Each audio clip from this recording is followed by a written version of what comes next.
Naloka nga ako. Kanina, hanggang sa CR, binati mo ako. Paano tayo nag-interviewan sa CR? Pero kaya tatanungin kita dito kasi ayaw ko may sulat na-interview namin si Ruru sa CR ng GMA. O, parang malaswang dati. Pero congratulations with the Black Rider. Maraming salamat po. Ruru, yan, isa ka sa mapagmahal sa entertainment press. Oo. And we really appreciate that. Ang layo mo sa iba na parang ang mahal lang yung social media accounts nila and masyadong tiwala dun sa account nila. Bakit ganun katiwala mo sa amin na we can help promote your projects? Actually, Tito Jun, it's not just about sa alam niyo yung may makukuha ako mula sa inyo na ipopromote yung mga projects ko. It's not all about that. Parang for me, yung pagkapwa-tao, yung pakikisama, kahit naman po kanino dapat, iisa lang po kung paano mo ituring o iisa lang kung paano ka makikisama sa kanila.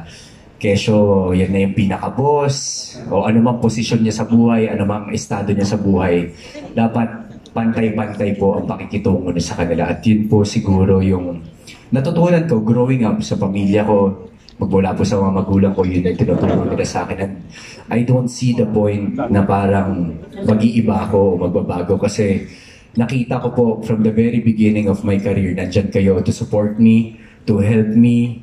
So, malaki po yung pasasalamat ko po sa inyong lahat. At alam niyo po kung gaano ko po kayo kamahal lahat. Yeah, and we appreciate that. And syempre, good luck with the Black Rider. After seeing the trailer is ang bongga, diba? Ang ganda ng reaction nila dito. Pero syempre, we're also happy to see Yasi Pressman. Ang sarap, Yasi. Balik ka ulit. Oo, syempre dito, isa to sa mga studio ginagamit in the other studio. Excited ka rin? Yes po, Tito Jun. Very, very excited. Sinabi ko nga po kanina, maraming salamat po sa GMA family for welcoming me back. Maraming salamat po sa GMA Public Affairs for giving me this opportunity po. Yung kwento po napakaganda at yung experience ko rin po shooting with everybody is really, really nice kasi napaka-humble din po ng mga tao na nakasama po namin. Masarap pong magtrabaho kapag everyone's happy and everyone's excited. At ang galing po talaga ng Ruru dito at lahat po ng mga cast. I'm very, very grateful, very, very thankful, and very excited to play this role po na si Vanessa. Yes, thank you. Oh, pero ito nga, syempre I'm sure excited ka, Ruru, excited kayo lahat. Ang daming mga big stars dito.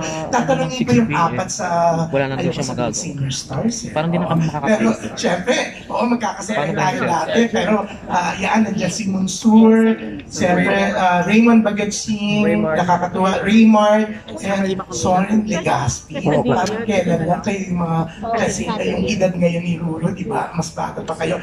So, ano ang pakiramdam that kasama kayo dito sa parang pinakamalaking proyekto ngayon ng Kapuso Network? Yan. Simulan natin kay Raymond Bagatsing. So, ito, super action nito dati. Very grateful. Kasama po natin ng mga galing na artista, magaling na direktor, si Direk Romel, Direk Richard, at talagang alagang-alaga nila yung mga eksena namin.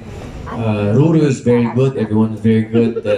Rio, Maureen, hindi ko pa nakaka-eksena, Miss Gladys, and everyone else. Just very thankful to be part of this really big action series. Yeah, syempre ito isa rin action star, Monsur. Mon.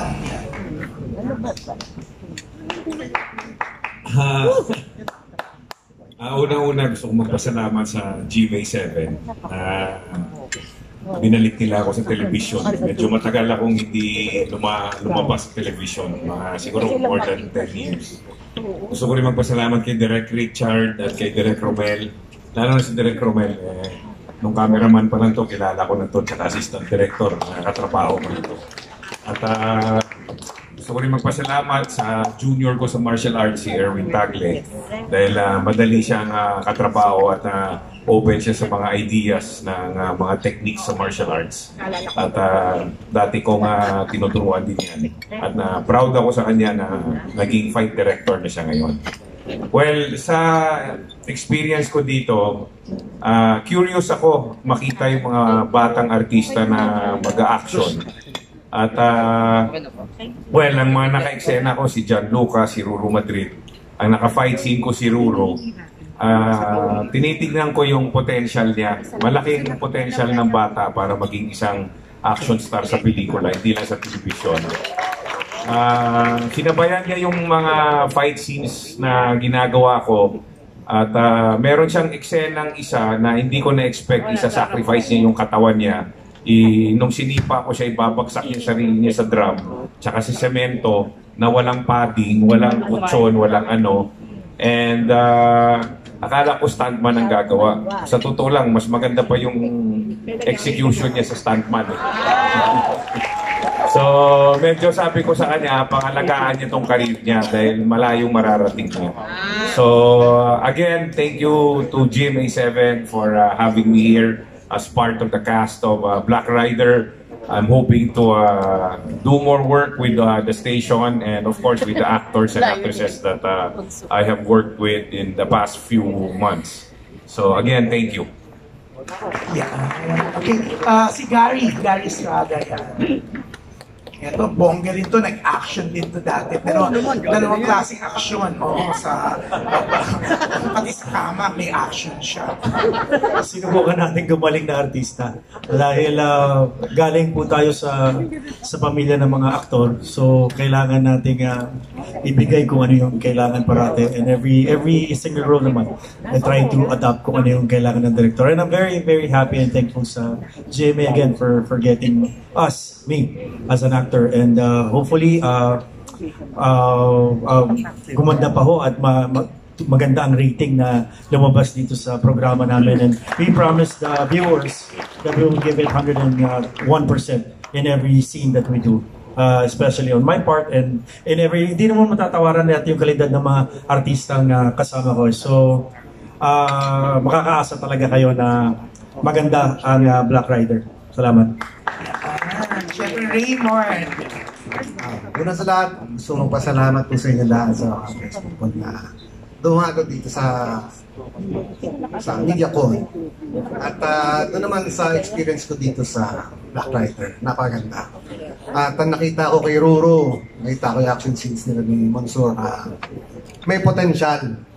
Malaki potential si Ruro. At huwag ka rin magbabago sa katulad na sinabi nyo sa mga tao, sa mga press people, mga tao pumapaligid sa iyo.